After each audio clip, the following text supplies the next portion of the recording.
Paititi, Manatoa o El Dorado fueron las míticas ciudades que buscaron los conquistadores en busca de tesoros y fortuna. Nosotros viajamos hasta las puertas de la ciudad perdida de Paititi y quizás las riquezas no se encuentran en la forma del dorado metal. Esta ciudad está situada en uno de los parajes más bellos del planeta, en las junglas del río Madre de Dios. Esta es la historia del viaje en busca de un mundo perdido.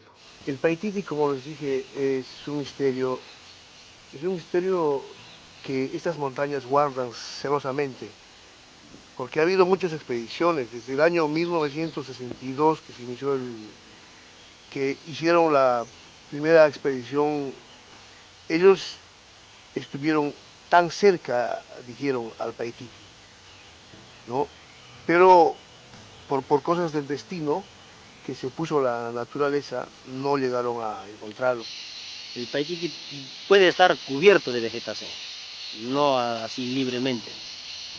Es por la cual que de repente no se puede encontrar, porque muchos han entrado, exploraciones y exploraciones, pero siempre hay esa dificultad de que no lo pueden ubicar.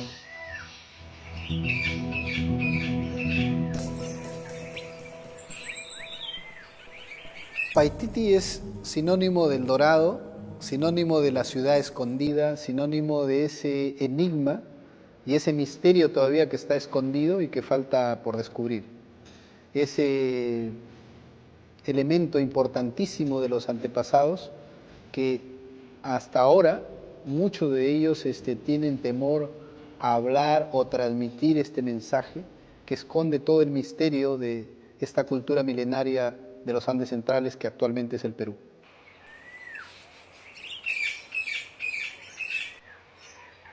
Los indígenas hablan de que ante la inminente llegada de los españoles, Manco Cápac huyó con su séquito hacia las frondosas selvas del río Madre de Dios. Con él portaba todos los tesoros que podía cargar su impresionante comitiva. Allí fundó la ciudad de Paititi, la mitad en el subsuelo y la otra mitad en la superficie, desde donde dirigió la ímproba defensa de un imperio ya condenado.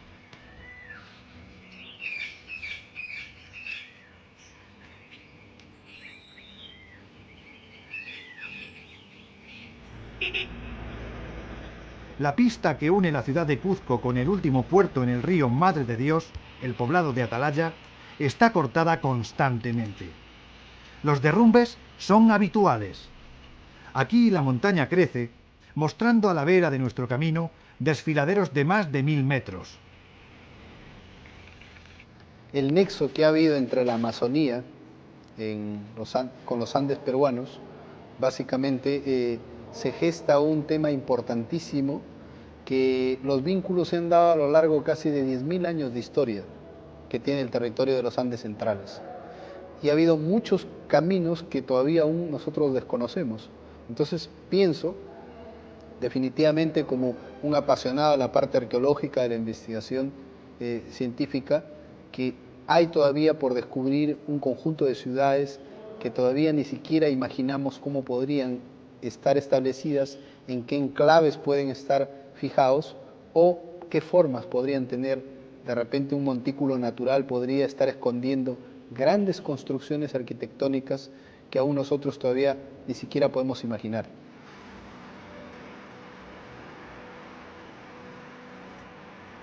Después de un viaje de más de 24 horas, sufriendo los avatares de un entorno hostil para el hombre, llegamos al río Madre de Dios, en una de las regiones más inhóspitas del planeta.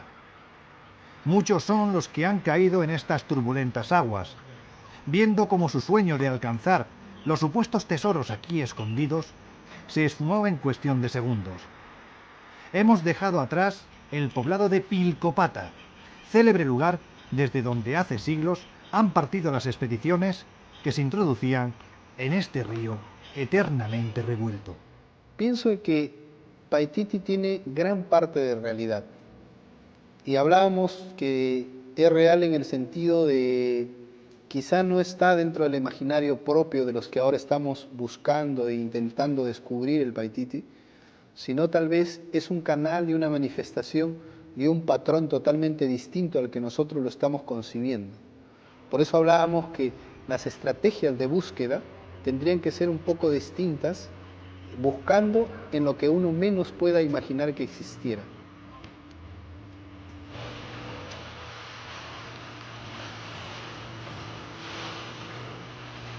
Para navegar estas aguas hay que calcular exactamente las fechas para comenzar el trayecto, pues debemos iniciar el descenso en el principio de la época de lluvias.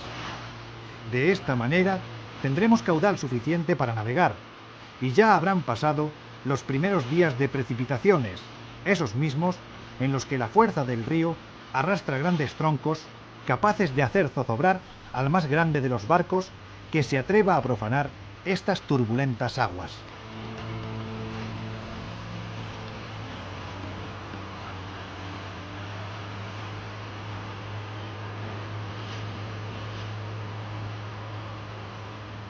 El río baja fuerte, pero gracias a la pericia del motorista que nos dirige por este infierno verde, el trayecto se está haciendo sin demasiados problemas.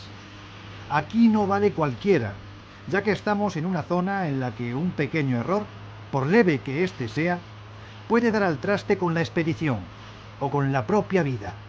Aquí no hay margen para los imprevistos.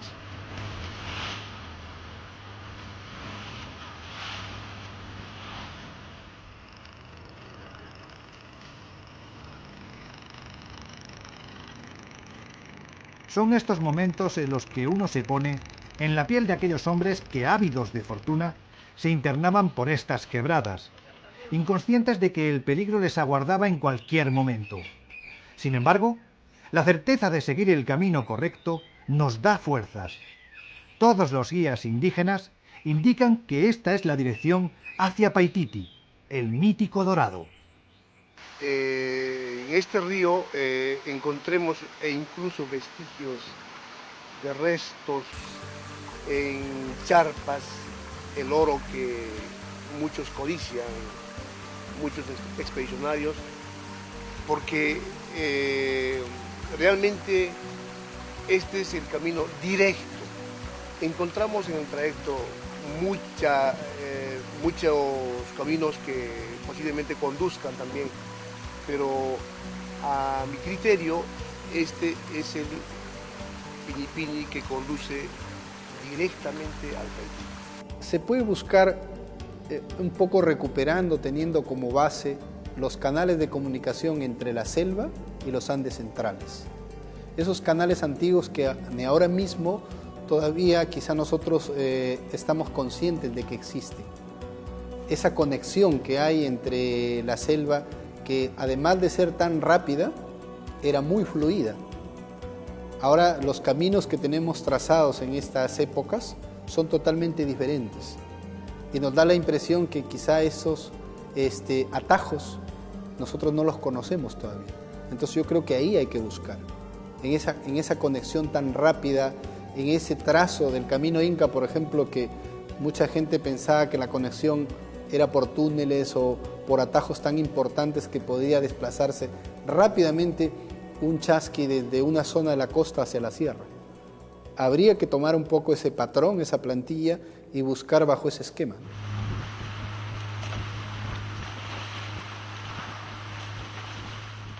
La más grande de las expediciones en pos de esta riqueza la organizó Gonzalo Pizarro, el hermano del gran conquistador y gobernador de Quito. Partió de la ciudad de Cuzco con más de 3.000 hombres, entre indígenas y españoles, en la mayor aventura jamás imaginada. Para evitar suspicacias o posibles envidias, enmascaró la epopeya asegurando a propios y extraños que se encaminaba en busca del país donde se hallaba el árbol de la canela. El oro era demasiado goloso y entonces se mataba por menos.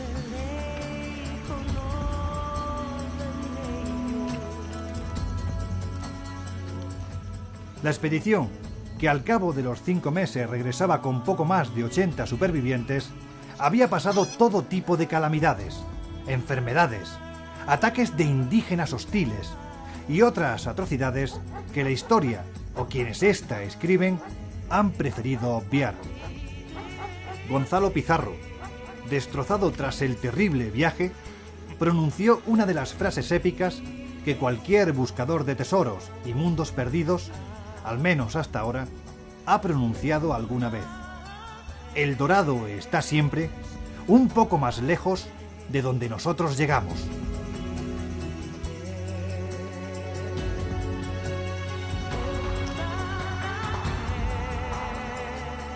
Los españoles mostraban tal avidez de oro que los indígenas creían que estos se lo comían, pues en cuanto se topaban con algún nativo que portase los dorados adornos, se los arrancaban.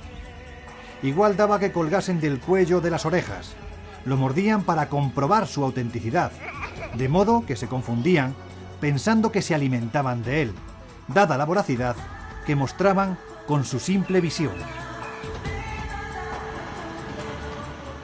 Para los indígenas, el oro era un metal sagrado para honrar a sus dioses. Y es que, según sus creencias, era el sudor del sol y la plata las lágrimas de la luna, un concepto muy diferente del que los europeos tenían por los mismos.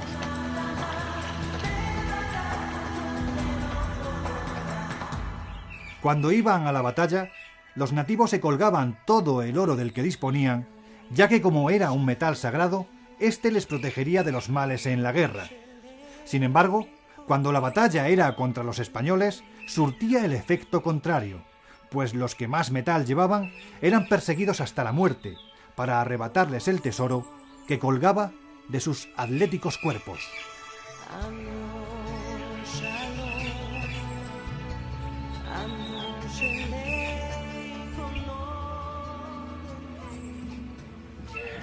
Las señales que han dado en las manifestaciones desde hace cientos y miles de años siempre han tenido un componente importantísimo, pero volvemos a lo mismo, que habría que tener una lectura clara, un poco orientada hacia ver qué significa cada línea o la orientación misma.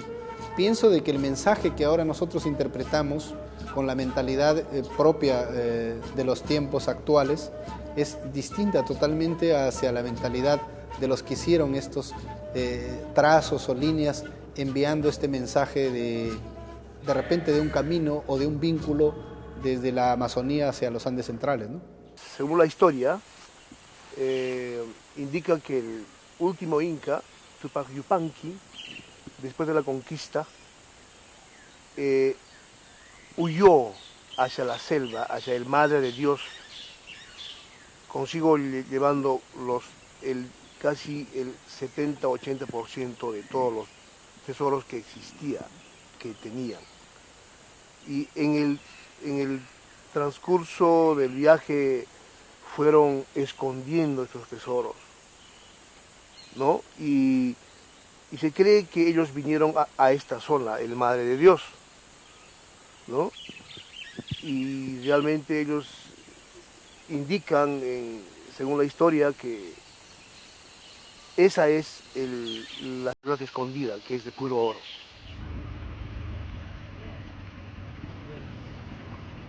Nuestra ruta discurre por alguno de los parajes más bellos del planeta.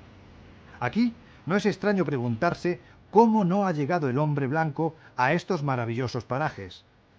Son junglas primarias, donde la naturaleza crece impune desde el principio de los tiempos. Y aunque triste, la respuesta es sencilla. Allí donde no hay petróleo o maderas valiosas, simplemente son ignorados, así como las tierras y las gentes que habitan estos difíciles entornos.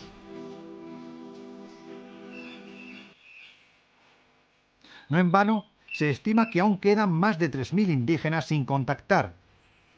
El difícil acceso les protege de una civilización que en contadas ocasiones aporta valores positivos a sus culturas ancestrales.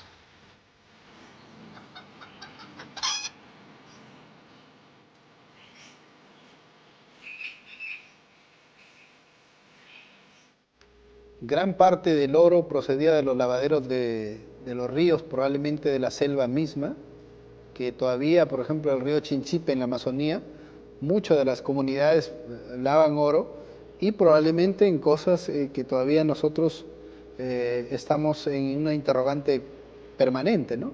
Por ejemplo, en Zipán, por más que se ha hecho investigaciones en la costa norte o en en la cultura lambayeque o en gran parte de todo el desarrollo de la costa norte del Perú, donde hay una riqueza increíble en oro, incluso en la época Chimú. No se ha identificado hasta el momento ni extracción de minas de oro, ni el lugar propio de donde han sido estas probablemente vertidas o proveídas, ¿no? Llegados a este punto de nuestro periplo, hemos de aprovechar las últimas aldeas que encontramos para acampar con ciertas dosis de seguridad. Aquí podemos montar las tiendas de campaña sobre el suelo elevado, dentro de una cabaña, pues aquí hay una sola entrada, ya que, llegado el caso, el peligro solo nos puede acechar por ese lado. Las acampadas en la jungla son una experiencia única. De noche es difícil dormir, todo suena. Los ruidos que no oímos durante el día aparecen con todo su esplendor cuando cae la madrugada. Los animales están despiertos, es la hora de la caza. Mucha de la gente que vive en la Amazonía aún piensa que hay zonas donde es imposible acceder. Ellos prohíben incluso porque hablan de que la montaña es sagrada, que la selva tiene energías totalmente negativas y que ellos como seres humanos saben que contra la naturaleza, o por lo menos de los dioses que existen o habitan con estas energías, les prohíbe entrar. Y esto ha sido transmitido de generación en generación. Grandes posibilidades de caza para su propio alimento existen en esas áreas reservadas, pero ellos aún así, a pesar del que el hambre incluso los obligaría a poder buscar nuevas alternativas, se prohíben de ingresar a ciertas áreas, ¿no? Eso es un mensaje también importantísimo que a lo largo de todo el tiempo se ha ido transmitiendo en todas las comunidades nativas que habitan en la Amazonía, ¿no? Mi señor padre, ¿no?, me cuenta de que ellos habían sobrevolado en una oportunidad en un helicóptero, ¿no?, de la cual ellos cuando sobrevolaron era de noche y de la cual habían visto la parte baja que algo iluminaba, ¿no? Al ver esa iluminación del helicóptero soltaron 4 soldados, y de la cual mi padre había quedado en el helicóptero. Entonces cuando ellos bajaron a tierra hicieron señas con las linternas para volver a retornar, de las cuales cuando bajaron desaparecieron. Entonces al día siguiente habían ido en busca y definitivamente no les han encontrado, ¿no?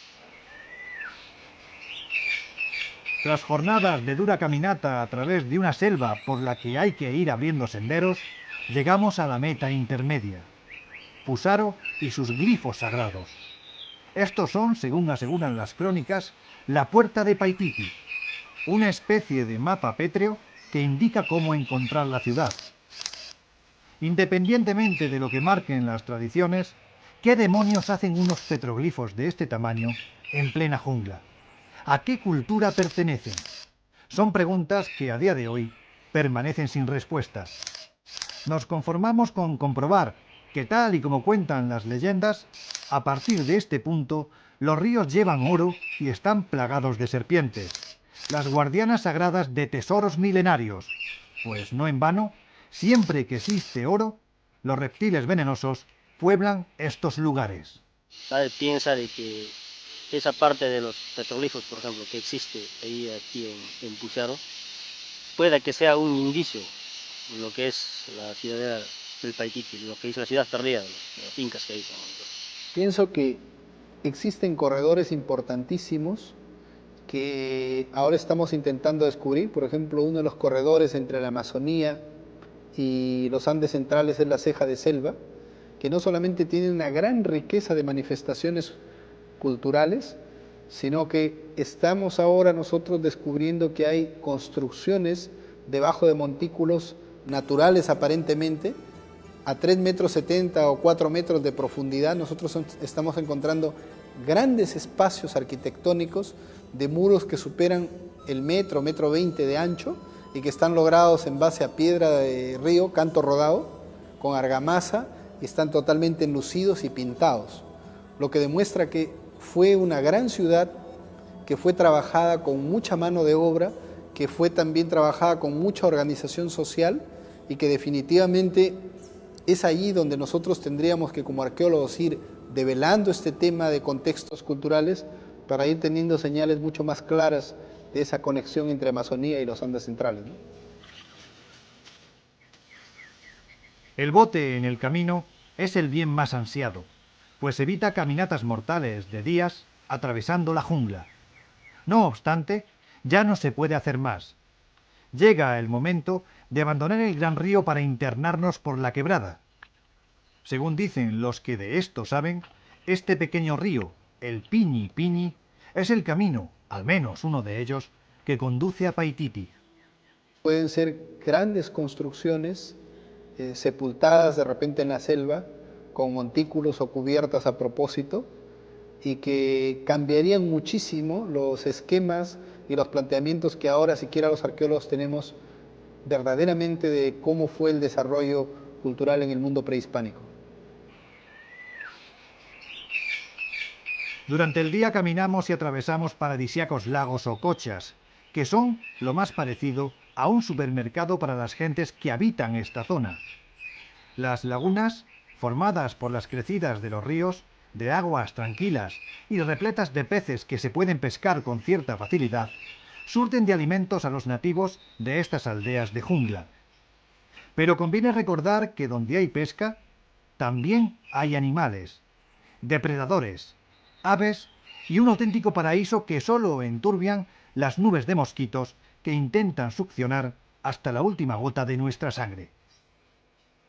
Al contemplar las nubes de chupasangres, viene a la mente aquella tortura que ponían en práctica los indígenas del río Yukon, en Alaska.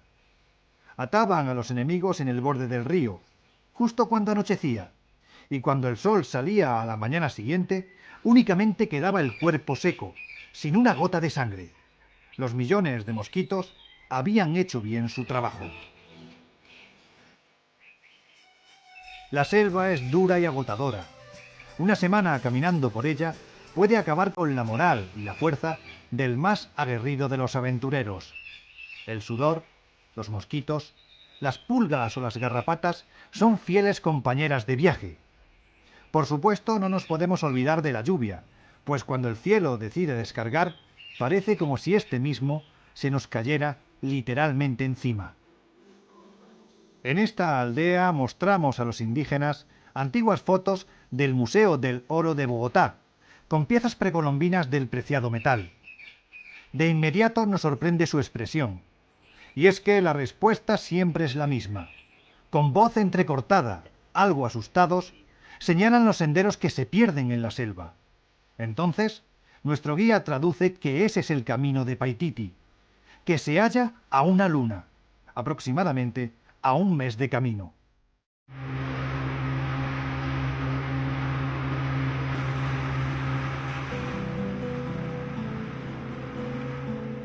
El sentido común, la falta de provisiones y sobre todo la negativa de nuestros guías a continuar más adentro nos obligan a iniciar el regreso.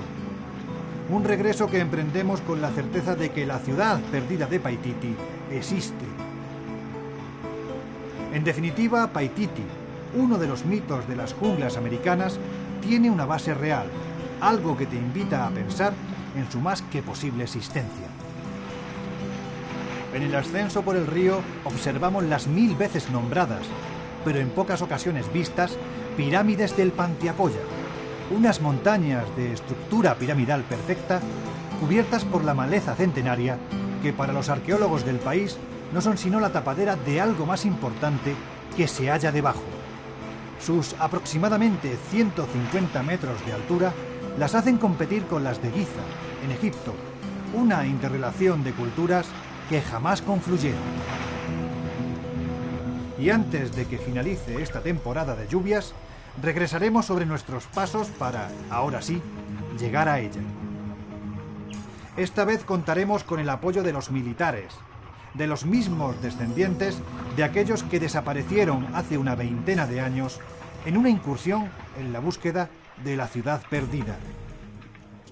Si no somos capaces de aproximarnos en parte a entender cómo pensaba la gente, cuál era el significado de su cosmovisión, de la idea que ellos tenían del mundo, estaríamos realmente haciendo una arqueología fraccionada. mirando la evidencia desde nuestro punto de vista o mirando una piedra que ellos confeccionaron con un simbolismo diferente. Entonces pienso que el significado, la cosmovisión, la magia, la parte ritual, mítica de los hombres, tendríamos que incorporarlo a las investigaciones definitivamente para poder tener un desarrollo mucho más científico y un desarrollo mucho más cercano y productivo para la arqueología en el Perú. Abandonamos la selva y el gran río Madre de Dios, sabiendo que en estos selváticos parajes se esconde algo tan potente que en esta ocasión hemos notado cómo nos invitaba a marchar, algo a lo que en muy poco tiempo volveremos a enfrentarnos, pero esta vez hasta el final, conscientes de que solo los puros de espíritu pueden alcanzar Paititi y salir de la legendaria Ciudad de Oro, conscientes en suma de que esa es la única forma de alcanzar un sueño.